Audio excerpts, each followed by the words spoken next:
can shrink our national waistlines, we can shrink the size of the government. So how do we do that? Let's start with food stamps. There's a news hook for you. Over the government shutdown, we saw a lot of content creators, I believe they called it EBT talk, documenting their planned grocery store heists, how they were going to steal grocery store items. But what they ended up revealing through their ASMR videos on their ring light camera with really nice iPhones is that they were consuming a lot of junk food, a lot of garbage.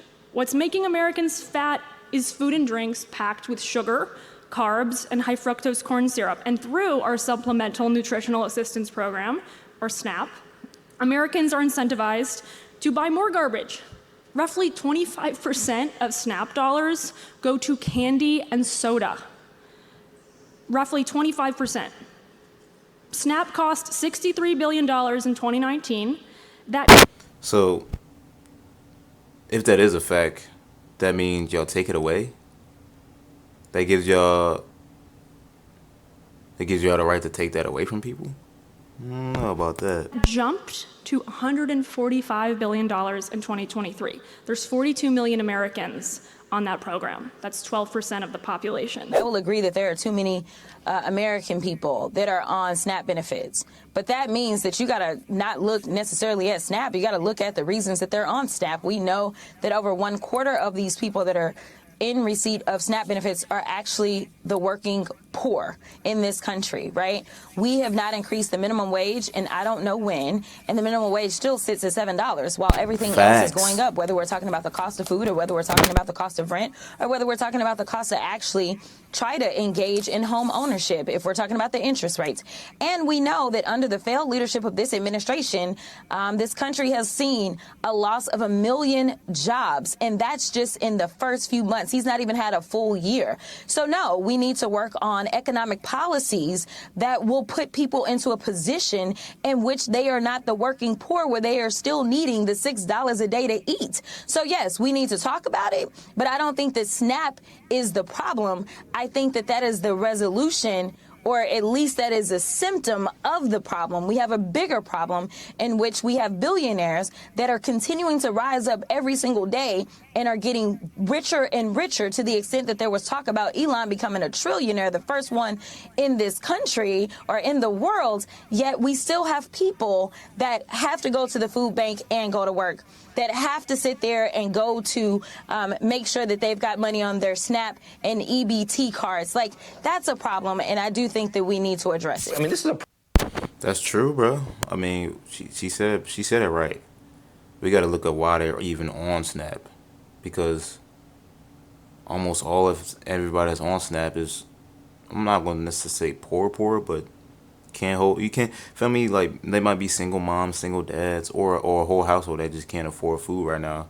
I can't afford food and I got a job, so it's just crazy. Let's get it. Program that has exploded over the last 20 years, and we are just dumping $100 billion a year into a program that we all know is being so woefully corrupted and exploited. And people are selling their benefits. People are using them to get their nails done, to get their weaves in their hair. I mean, this is a really ugly program. It's weird to me to hear Josh Hawley screaming that we have to protect this, Come on, and that bro. we're not talking about why is Weaves it in their so hair. ridiculously expensive and exploited, and what can we do to make it better?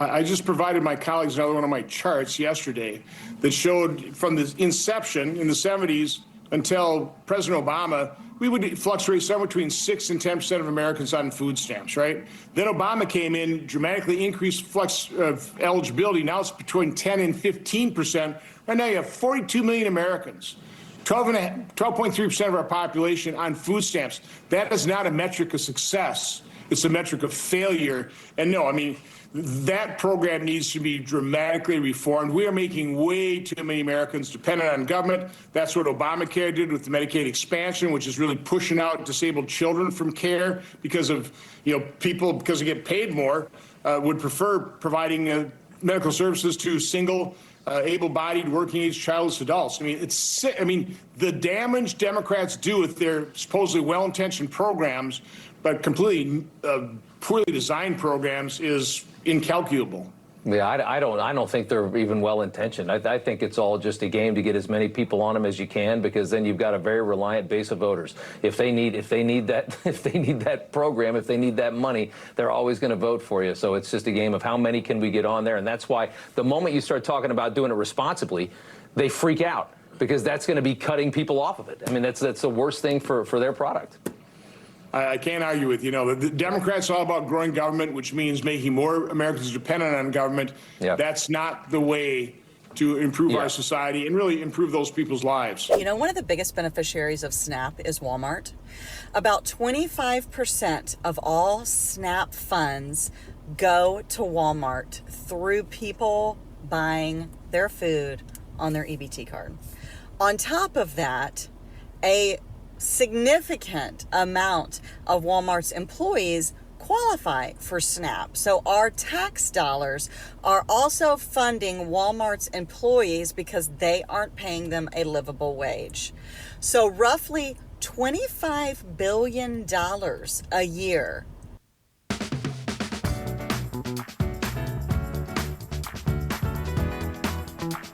goes directly to Walmart from our SNAP benefits that we pay into every year. A couple of weeks ago, I went on my 15th annual farm tour across 12 farms in central and western Massachusetts. Over and over again, I heard from farmers about how they're bracing for these drastic SNAP cuts. Why? Because you can only buy food with SNAP benefits. And who grows that food? Our farmers, like my constituents. They're already seeing the abrupt cancellation of USDA programs that support the purchase of fresh local produce for schools and food banks. Not only did these cancellations reduce the amount of healthy fruits and veggies going to people in need, it took income away from our farmers. The very real and impending SNAP cuts are just another economic hit to our farmers. Madam Speaker, we're not operating in anything resembling business as usual right now. Republicans have ripped apart the long-standing Farm Bill coalition between nutrition and farming interests. The big ugly bill decimated modest yet meaningful SNAP benefits, all to give more tax breaks to the ultra-wealthy and well-connected. Madam Speaker, you either want to end hunger or you don't. And Trump and his Republican cronies in Congress have clearly chosen to make hunger worse. We cannot stand idly by while hunger is made worse in this country, the richest country in the world. And again, what is particularly galling is that Republicans champion tax cuts for multimillionaires and billionaires while decimating an essential program to help put food on the table. What is wrong with these people, Madam Speaker? We do not share the same values. So no new farm bill without fixing the big, ugly bill's cuts to SNAP. We can and we should do more, a hell of a lot more, to end hunger now. So we all know the Republicans have always been obsessed with the idea of people getting something for nothing, unless of course it's them and their billionaire buddies and the people in the elitist conservative white class, because of course those are the ones who are entitled to the best. They're entitled and they deserve the cream of the crop and the creme de la creme. You know, these people that sit up in a crowd and talk down about those who are struggling, you know, like, oh, well, this much of SNAP goes to soda and candy. So instead of maybe fixing that, maybe we can make it a bit more healthy. Let's just get rid of the whole thing. You know, because you know it's those welfare queens, it's those black and those brown people. That's crazy, but bro. in reality, the majority of people who are on SNAP benefits are white, because the majority of people in America still to this day are white. And a lot of them, most of them, are in rural Republican areas. So they get up and they talk about this in front of their constituency, and it sells to them because, of course, they're the ones who are deserving of those benefits. And unfortunately, we have to have people like Donald Trump in office in order for people to see that they're getting played and that they're just getting strung along because they're robbing you blind. So, you know, at the end of the day, we all know this is nonsense, but I love when they go up there and they do that. What about all the breaks that people like Jeff Bezos gets? What about all the privileges that people like, Elon Musk, right? One man spent $300 million to get Trump over the finish line. Facts. Goes into office, illegally cuts programs, illegally fires people. And then, of course, he ends the federal investigations into his own criminality. How is that fair? How is that right? How is that just? How does that make any sense? It doesn't. And so, you know, at the end of the day, I love poking fun at it. Unfortunately, it causes a lot of damage, but I think we have a lot of ammunition on our side going.